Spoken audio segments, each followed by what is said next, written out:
Vikramshila IAS coaching institute 14 बीघा ऋषिकेश। भारतीय इतिहास कर रहे थे हम लोग। आज हम कर रहे हैं संगम युग। क्या कर रहे हैं?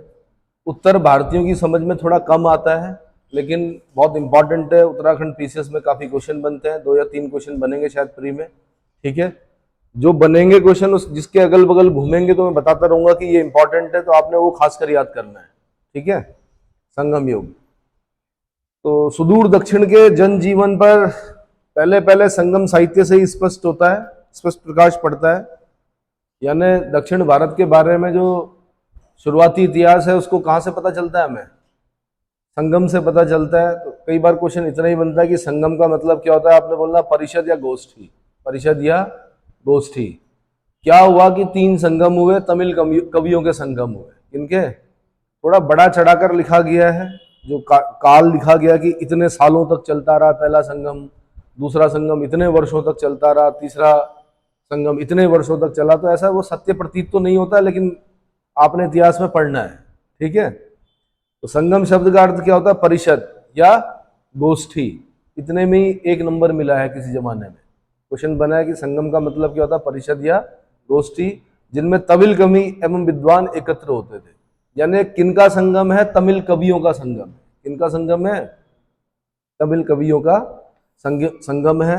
कवियों और विद्वानों की परिषद के लिए संगम नाम का प्रयोग सर्वप्रथम 7वीं शती के प्रारंभ में शैव संत, यानी जिनको नयनार बोलते थे दक्षिण भारत में, शैव संतों को नयनार तिरुनाबुक्कुरशु ने किया था। किसने किया था?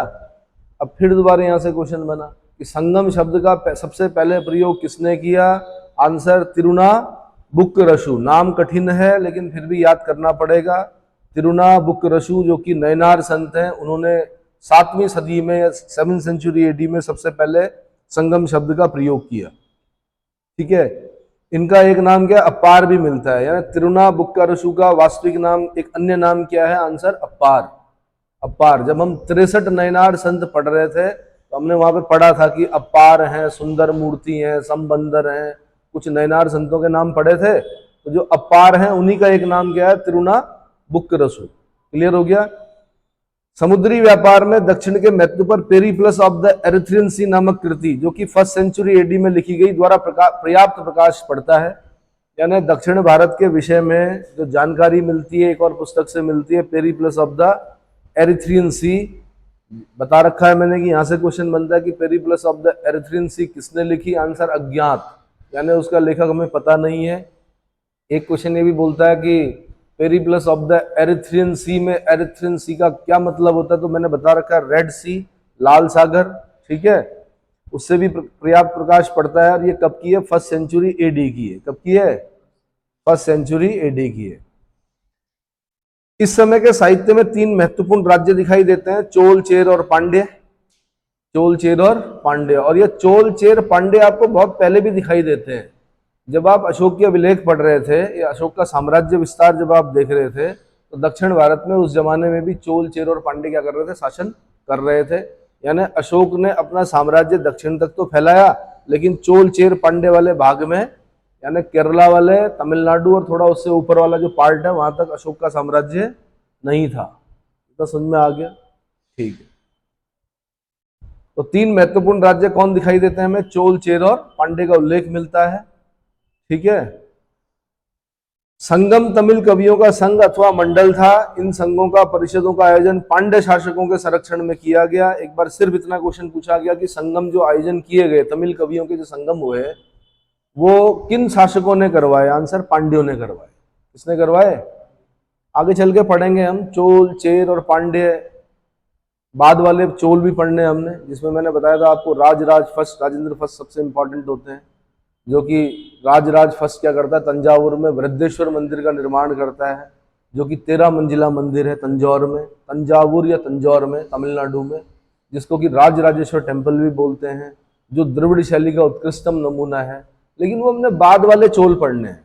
ये प्रारंभिक चोल हैं। ये कौन से हैं? और ऐसे चेर पढ़ने हैं, ऐसे पांड्य पढ़ने हैं। ठीक है, और इनके चिन्ह पढ़ने हैं हमने। क्या पढ़ने हैं? जैसे चेरों का जो चिन्ह है वो तीर धनुष है शायद। ठीक है, पांड्यों के जो चिन्ह है वो मछली है, चोलों का जो चिन्ह है वो शेर है। ये पढ़ना है। फिर इनकी राजधानियां पढ़नी है, कि कहाँ कहाँ के चोल, कहाँ के पांडे। जैसे मदुरा के पांडे, कहाँ के? मदुरई बोलते हैं जिसको, सिटी ऑफ फेस्टिवल्स बोलते हैं, मीनाक्षी टेम्पल है जहाँ पर। मदुरा, मदुरा के पांडे, है ना। तंजावुर के चोल। ऐसे ही उनकी पुरानी राजधानी भी पढ़नी है, पर अभी फिलहाल मैं बता रहा हूँ कि इनके बारे में काफी कुछ पढ़ना है, बाद में भी पढ़ना है। पर पहले आपने क्या ये वाला क्वेश्चन तैयार कर लीजिए कि 3 संगम जो हुए उसे किन्होंने संरक्षण दिया? आंसर, पांडे राजाओं ने संरक्षण दिया। किसने दिया? पांडे राजाओं ने संरक्षण दिया। अब जो क्वेश्चन बनेगा आपका वो 3 संगमों से बनेगा, पहले उसको याद कर लीजिए कि प्रथम संगम जो हुआ उसके अध्यक्ष कौन थे? अगस्त्य ऋषि थे। कौन थे? ऋषि अगस्त्य का नाम मैंने पहले बता रखा है। दक्षिण भारत का आर्यकरण किसने किया? अगस्त्य ऋषि ने किया। अगस्त्य ऋषि के पुत्रों ने द्रविड़ों के साथ यानी अनार्यों के साथ विवाह किया और उसके बाद आंध्र उत्पन्न हुए, ये बता रखा है। ठीक है, तो दक्षिण भारत का आर्यकरण करने वाले कौन थे? अगस्त्य ऋषि थे, उनके पुत्र थे। प्रथम संगम का अध्यक्ष जो है वो कौन है? अगस्त्य ऋषि हैं। संरक्षक कौन है? पांडे शासक हैं। और ये स्थल कहाँ पर है? मदुरा। कहाँ पर हुआ? मदुरा में हुआ पहला संगम। द्वितीय संगम के जो अध्यक्ष हैं वो कौन है? तोलकापियर है। कौन है? यूपीएससी ने एक बार क्वेश्चन पूछा कि तोलकापियम एक किताब है, तमिल व्याकरण का बहुत बड़ा ग्रंथ है, वो किस संगम में लिखा गया? तो भाई जो अध्यक्ष कहां पे दिखाई दे रहा हमें? तोलकापियर कहां पर दिखाई दे रहा है? तो इस अध्यक्ष ने ही लिखी थी ये किताब। कौन सी? तोलकापियम। तोलकापियर की क्या? द्वितीय संगम में भी जो संस्थापक अध्यक्ष थे वो अगस्त्य ऋषि ही थे, लेकिन जो मेन अध्यक्ष था वो कौन था? तोलकापियर था। और इसने किताब लिखी जिसका नाम है तोलकापियम। और तोलकापियम की विषय वस्तु क्या है? आंसर, आंसर तमिल व्याकरण। क्या है? तमिल व्याकरण। इतना समझ में आ गया? संरक्षण किसने दिया? पांडे राजाओं ने दिया। कहां पर हुआ ये कपाटपुरम में हुआ, अलवाई में। कहां पर हुआ? कपाटपुरम या अलवाई जिसको बोलते हैं, अलवाई, वहां पर हुआ। फिर तृतीय जो संगम हुआ वो कहां पर हुआ? उत्तरी मदुरा में हुआ। एक पहला वाला मदुरा में हुआ था, ये उत्तरी मदुरा में हुआ। ऐसा भी बताया जाता है, कुछ बड़ा चढ़ाकर लिखा हुआ है दक्षिण भारतीयों ने, कि महाभारत के युद्ध में पता नहीं भोजन कराया जो योद्धा थे, ठीक है, और मथुरा के अनुकरण पर मदुरा नाम रखा गया था। किसके अनुकरण पर? मथुरा के अनुकरण पर ही नाम रखा गया था नीचे दक्षिण भारत में, क्या? मदुरा। ऐसा दक्षिण भारत के जो लेख हैं उसमें क्या होता है, साहित्य है, उसमें मिलते हैं ये उल्लेख। इतना क्लियर हो गया? तो ये वाला मदुरा अलग है, उत्तरी मदुरा। जो तीसरा संगम हो रहा है वो वाला मदुरा, जो ओल्ड मदुरा है वो पुराना वाला मदुरा है। जो कि पहला संगम का हो रहा है मदुरा में, ओल्ड मदुरा में, और तृतीय संगम जो हो रहा है वो उत्तरी मदुरा में हो रहा है। इसके अध्यक्ष कौन है? नक्कीरर। और इसको भी संरक्षण किसने दिया संगम को? पांडे शासकों ने दिया। क्लियर हो गया? ये 3 जो इसके अगल बगल से क्वेश्चन घूमेंगे आपके पेपर में कि जी पहले संगम के अध्यक्ष कौन थे? अगस्त्य ऋषि। दूसरे संगम के अध्यक्ष कौन थे? तोलकापियर। संस्थापक अध्यक्ष जो थे वो अगस्त्य ऋषि थे, लेकिन मेन अध्यक्ष जो था वो कौन था? तोलकापियर, जिसने क्या लिखा? तोलकापियम लिखी। तोलकापियम क्या? तमिल व्याकरण का ग्रंथ है। ठीक है। तीसरा संगम का अध्यक्ष कौन था? नक्कीरर। पहले अध्यक्ष याद कर लो, फिर जगह याद कर लो कि पहला वाला मदुरा में हुआ, ओल्ड मदुरा में, दूसरा वाला कपाटपुरम या अलवाई में हुआ, तीसरा वाला उत्तरी मदुरा में हुआ। क्लियर हो गया? और इन सबको संरक्षण किसने दिया? पांडे शासकों ने दिया। किसने दिया?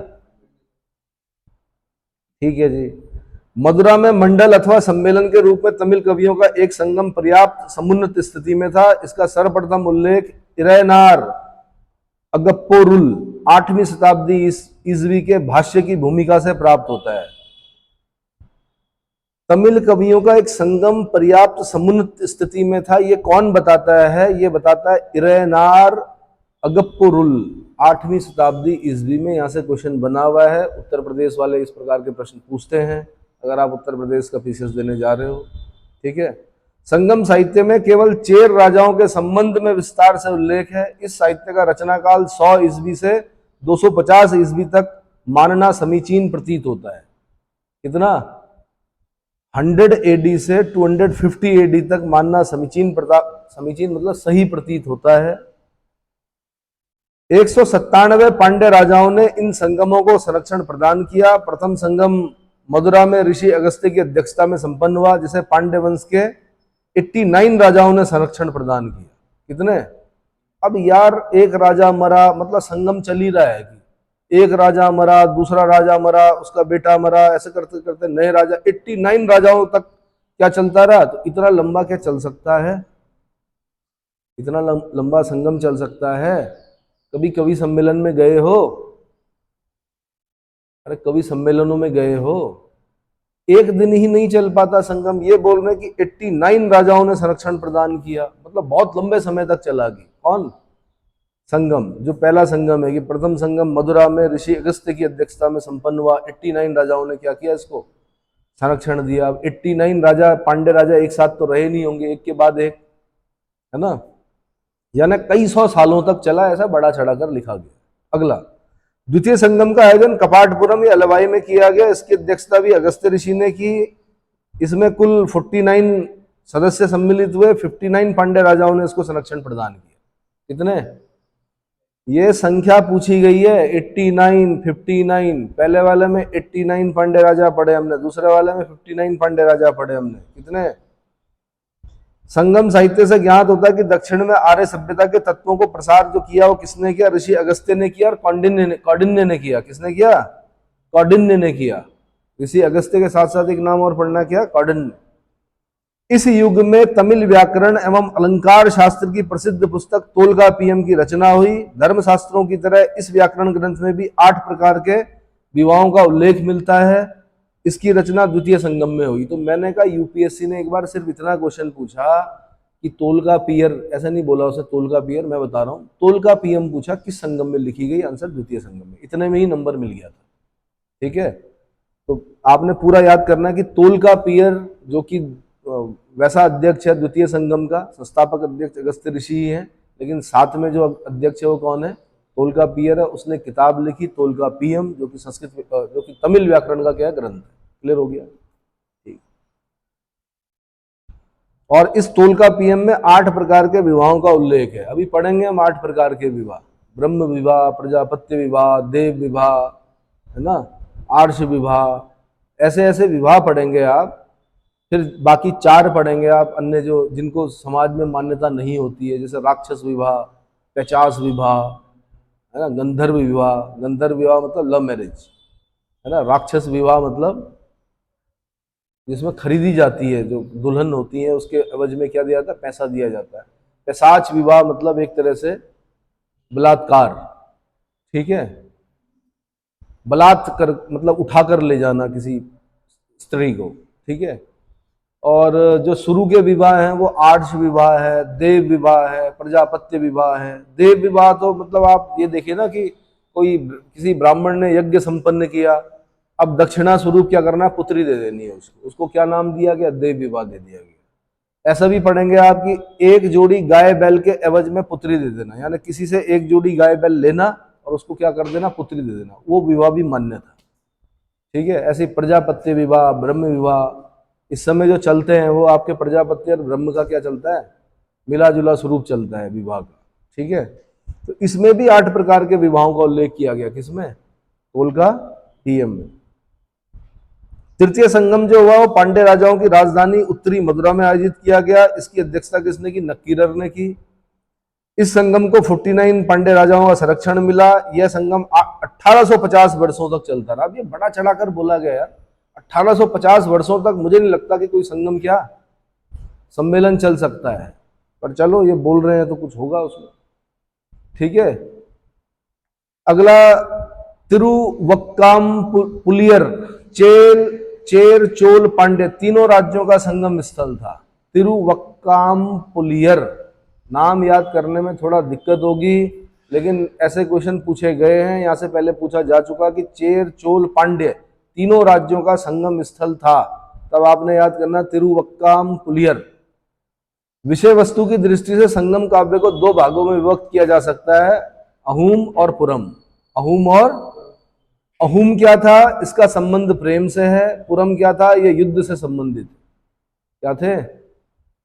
कविताएं भी अलग अलग प्रकार की होती है ना, एक तो प्रेम वाली होती है, प्रेम से संबंधित कविताएं होती हैं, एक युद्ध से संबंधित होती हैं। उस जमाने में युद्ध होते थे तो युद्ध से संबंधित थे। संगम साहित्य का एक और विभाजन उसमें वर्णित तमिल प्रदेशों की विभिन्न भौगोलिक क्षेत्रों के आधार पर किया जा सकता है। ये आपके यूपीएससी ने क्वेश्चन पूछा क्या पूछा कि कुरिंज क्या था, नीथल क्या था, मरुदम क्या था, मुल्य क्या था, पल्लय क्या था। मतलब मैच करने के लिए दिया। क्या दिया एक जमाने में? संगम साहित्य से पूछा। उन्होंने कहा कि जो भौगोलिक क्षेत्र थे उसके आधार पर क्या किया उन्होंने, संगम साहित्य को विभाजन किया। संगम साहित्य का विभाजन मतलब कुरिंज मतलब पार्वत्य प्रदेश से संबंधित। भाई पर्वत खाली हिमालय पे तो नहीं है, दक्षिण में भी जाओगे वहां भी पर्वत मिलेंगे आपको, मिलेंगे। ईस्टर्न घाट, वेस्टर्न घाट, नीलगिरी हिल्स, नीचे कार्डेमम हिल्स, बहुत कुछ मिलेगा नीचे, ठीक है। तो कुरिंज मतलब पार्वत्य प्रदेश से संबंधित, यानी पर्वतीय प्रदेश से संबंधित जो कविताएं हैं वो किसमें, साहित्य जो है वो किसमें लिखा गया है, उस साहित्य को क्या कहा गया, कुरिंज। क्या कहा गया है, कुरिंज। दूसरा नीथल, समुद्र तट से संबंधित जो साहित्य लिखा गया है वो किसमें लिखा गया, नीथल में। अब समुद्र तट से संबंधित क्या लिखा गया होगा यार, तो कई बार क्या भौगोलिक जो क्या करते हैं कवि अपने उसमें करते हो ना, कवि अपने लेख में क्या करते हैं, अपने भूगोल का जहां का कवि होगा वहां का वर्णन करता है अपने उसमें। जैसे राजस्थान में गया तो वहां गाड़ी में गाने चल रहे थे कि ना नदियां ना पहाड़ ना पेड़ ना झाड़ हमारो प्यारो राजस्थान। क्या, ना नदियां ना पहाड़, हल्का सा याद आ रहा मुझे ऐसे, ठीक है, ना पेड़ ना झाड़ हमारो प्यारो राजस्थान। जिसने लिखा होगा उसने जब लिखा तो उसने क्या कहा, उसने कहा कि हमारे यहाँ ना तो नदी है ना पहाड़ है ना पेड़ है ना झाड़ है, हमारो प्यारो राजस्थान। अब हम उत्तराखंड वाले हैं यार, हम बिना झरने और बिना नदी और बिना जंगल और बिना क्या उसके बगैर हमारे लिए तो सुंदरता है ही नहीं। प्रकृति, प्राकृतिक सौंदर्य, प्राकृतिक सुंदरता जो है उसमें हम क्या बोलते हैं, हमारे कवि क्या लिखते हैं, झरने लिखते हैं, नदियां लिखते हैं, अपने वनों के बारे में लिखते हैं, यही लिखते हैं, अपने वनस्पतियों के बारे में लिखते हैं। हमारे जो गाने होंगे वो किसके अगल बगल घूमेंगे, बुरांस फ्यूली, यही तो घूमेंगे। इसी के बारे में, हमारी चिड़ियाओं के बारे में, घुघुती। अरे भाई सुने हैं तो लिखे होंगे ना गाने से पहले किसी ने। वैसे ही बता रहा हूं मैं कि नीथल में क्या समुद्र तट के बारे में लिखा हुआ है, मरुदम में कृषि भूमि से संबंधित लिखा हुआ है। मुल्य और पल्लय ये अलग अलग क्वेश्चन भी बने हैं कि मुल्य में क्या था और पल्लय में क्या था। तो मुल्य में अरण्य भूमि के बारे में, अरण्य बोलते हैं जंगल, अरण्य किसको बोलते हैं, जंगल, तो अरण्य भूमि के बारे में लिखा हुआ। पल्लय में क्या लिखा हुआ, निर्जन स्थल, सूखी भूमि के बारे में लिखा हुआ है। इसके बारे में तो ये क्या होगा कि आपको 5 इधर दे देगा, 5 इधर देगा, आगे पीछे करके देगा, मैच करना है आपने कि कुरिंज जी पर्वतीय प्रदेश से संबंधित है, नीथल जो है समुद्र तट से संबंधित है, मरुदम जो है कृषि भूमि से संबंधित है, मुलय जो है वो अरण्य भूमि से संबंधित है, और पलय जो है वो निर्जन स्थल से संबंधित है। क्लियर हो गया। और ऊपर जो मैंने बताया विभाजन कि संगम काव्य 2 भाग में कौन कौन से, अहूम यानी प्रेम से संबंधित कविताएं, और दूसरा पुरम युद्ध से संबंधित जो साहित्य है उसको क्या बोलेंगे, हम पुरम बोलेंगे, ठीक है। फिर संगम साहित्य, संगम कालीन जो साहित्य है उसमें बता रहा हूं मैं कौन कौन इंपॉर्टेंट है, किसके अगल बगल क्वेश्चन घूमेंगे। एक तो तोलकापियम, तोलकापियर, तमिल व्याकरण ग्रंथ लिखा। क्या लिखा, तमिल व्याकरण ग्रंथ लिखा। शिल्पाधिकारम बहुत important, Uttarakhand PCS, Uttar Pradesh PCS, UPSC, तीनों जगह मैंने क्वेश्चन देखे हैं। शिल्पाधिकारम किसने लिखी, इलंगो आर्टिकल। किसने, चेर शासक सेन गुटवन के भाई इलंगो आदिगल ने लिखी। किसने लिखी, चेर शासक सेन गुटवन के भाई इलंगो आदिगल ने लिखी शिल्पाधिकारम। और शिल्पाधिकारम का मतलब क्या होता है, नुपुर की कथा। किसकी कथा, नुपुर की कथा। और नुपुर क्या होता है, घुंघरू। नुपुर क्या होता है, घुंघरू। और घुंघरू मतलब अरे भाई पैरों पे बांधते हैं घुंघरू। तो शिल्पाधिकारम, शिल्पाधिकारम में क्या है, विषय वस्तु क्या है, नुपुर की कथा, घुंघरू। इसके हीरो और इसका नायक और नायिका कौन है शिल्पाधिकारम में, कोवलम और कन्नगी। कोवलम और पत्नी पूजा का उल्लेख है इसमें। फिर क्या होता है, कोवलम और कन्नगी की एक बेटी होती है मणि मेखलई। कौन होती है, बौद्ध धर्म स्वीकार कर लेती है। तो मणि मेखलई एक किताब है, वो किसने लिखी, शीतले सतनार ने लिखी। किसने लिखी, शीतले सतनार ने। फिर जीवक चिंतामणि, तिरुक्त देवर, तिरुक्त, तिरुतक देवर, तिरुतक देवर।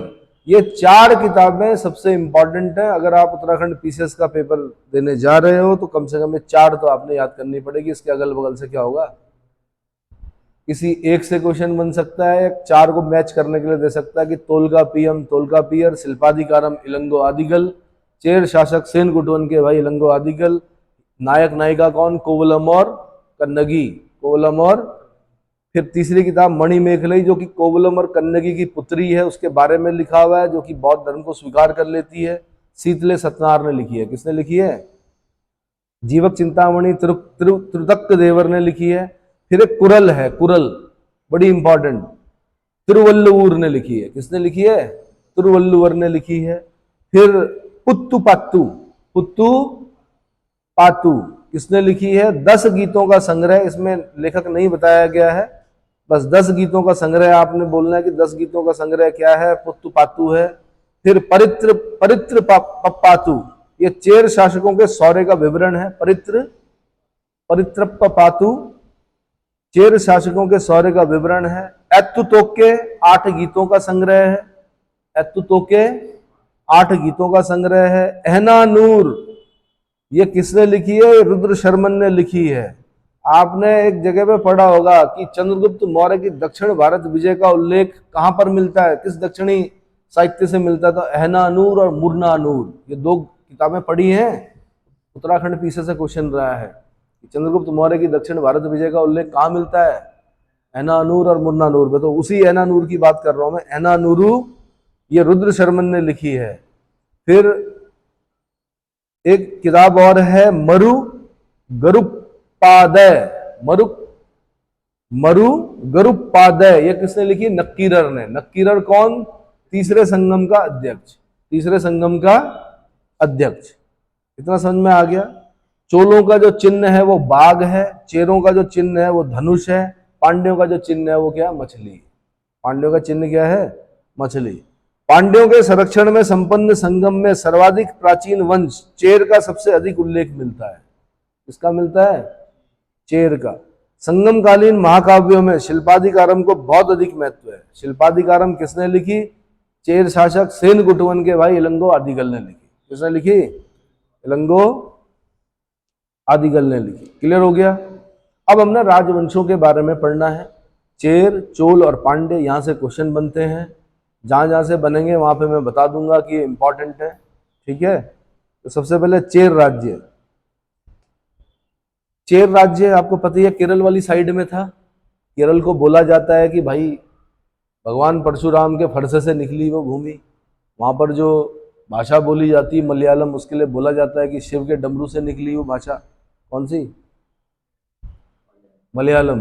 टफ लैंग्वेज है, मतलब और भाषाएं आप सीख लोगे, पंजाबी और क्या बोलते हैं ये गुजराती, महाराष्ट्री, लेकिन मलयालम सीखने में इंग्लिश से ज्यादा अगर आपको कहीं पर दिक्कत होगी तो किसमें होगी? मलयालम सीखने में होगी।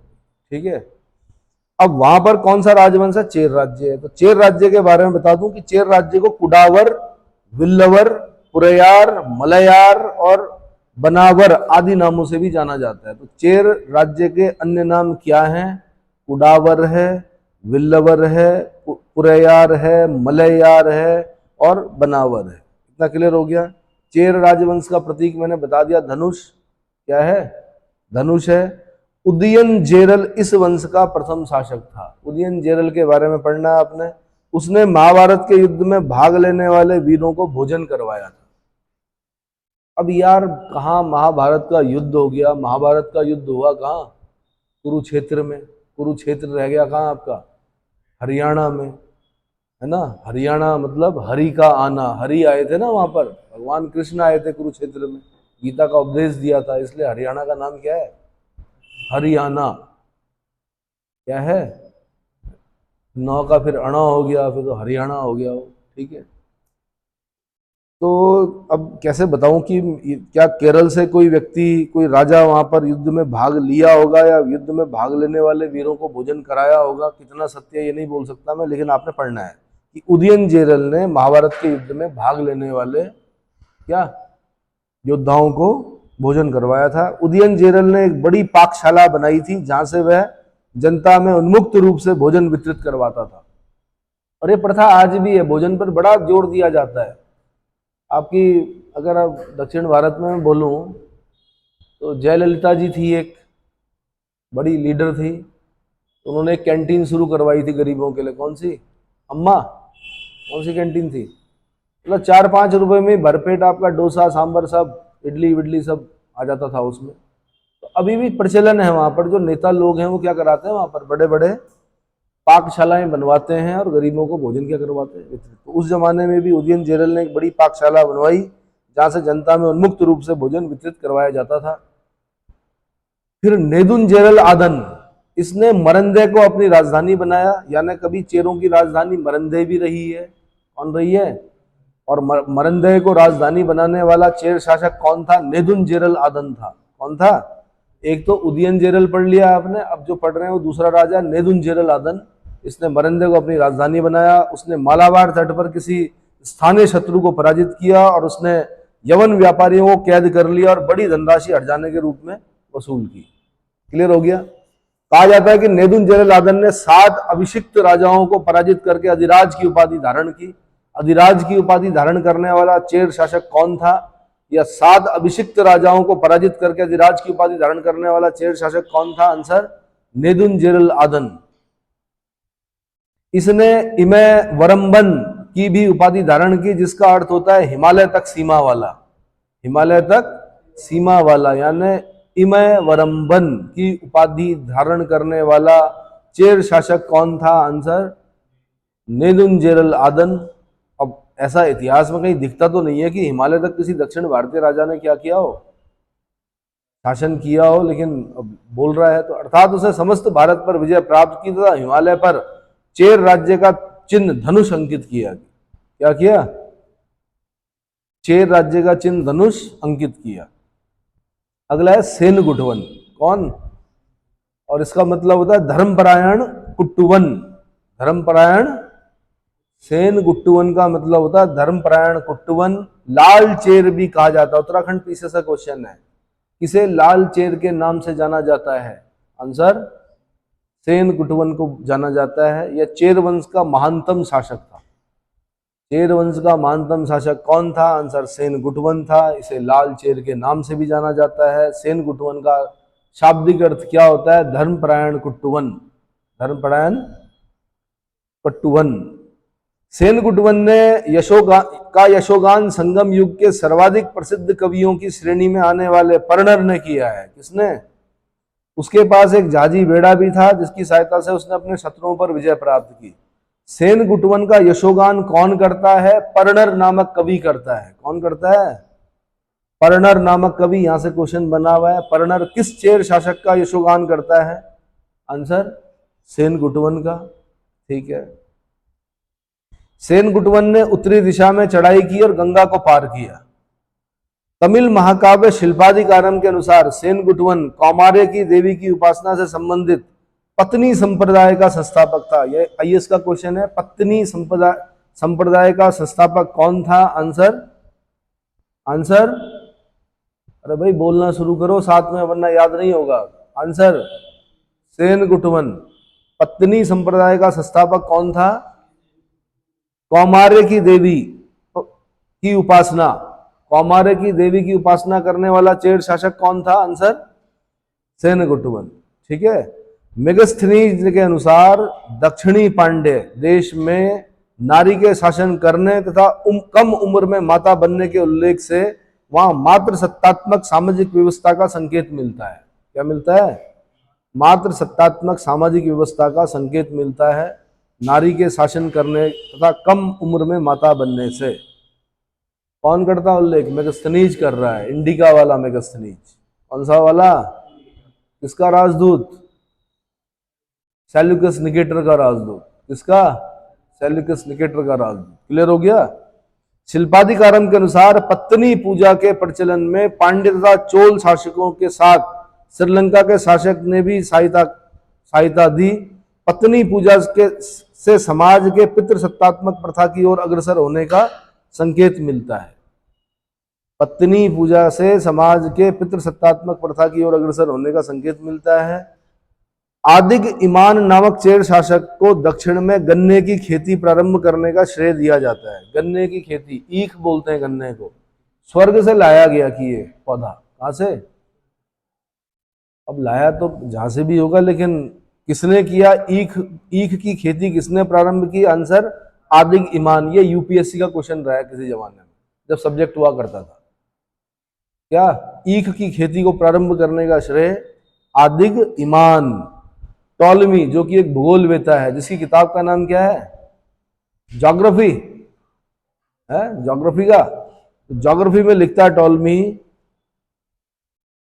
वांझी यानी करूवूर नगर के आसपास अनेक स्थलों में रोमन सिक्के प्राप्त होने के प्रतीत होता है कि वांझी करूवूर चेरों की वांझी को आज हम क्या बोलते हैं? करूवूर बोलते हैं।